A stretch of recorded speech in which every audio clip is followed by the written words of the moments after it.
Hi, I'm Ryan Parks, and you're watching my tutorial series showing you how to use your Misa Kitara in Ableton Live. In this video, I'm going to cover splitting up your Kitara's fretboard into different channels so you can command a bass synth and a lead synth simultaneously. Feel free to load up my Ableton preset included in the links down below. So this style can be helpful if you want to get around using a looper to create layered sound. The main advantage is that both synths will sound at once when you finger a chord on the fretboard. Before choosing this setup, just consider the drawbacks. You're now sharing the notes available to each synth, so you have to simplify the parts you play. That said, let's set up the Kitara to split up the fretboard. So to set this up in the Kitara, we're going to go to Settings, Advanced, Synth MIDI, and now we're going to split up the fretboard by changing the MIDI channel on the D, G, B, and E strings. So now the bass synth will respond to channel 1, and the lead will respond to channel 2.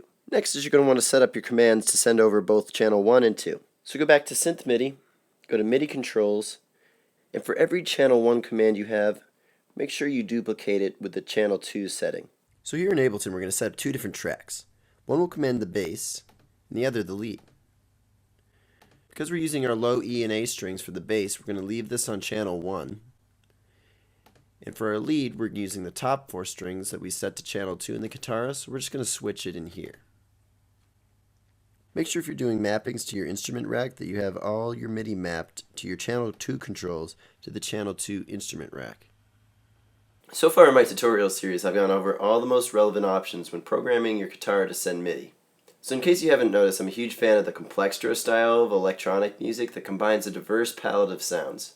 So the greatest thing about the Kitara is it lets me use all these methods I've been going over and command them in a live performance style. There's just so much flexibility when doing MIDI program. You can customize it to meet your exact needs.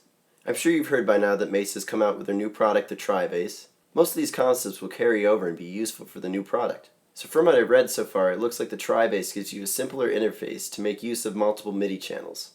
I won't be able to elaborate much more until I get my hands on one, but it looks like a lot of fun. In my creative work, I combine all the concepts into one setup. I did an example using the Game of Thrones theme if you're curious in hearing what that all sounds like together. So thanks for watching my videos. I look forward to any questions or comments you might have, and have fun.